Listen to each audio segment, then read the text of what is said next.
আহি আছে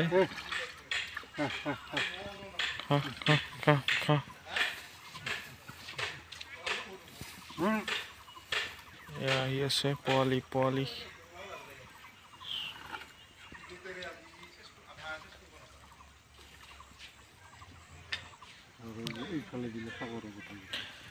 ইগো এই লাল গাঁও ক্ৰছ কৰা হৈছে নহয়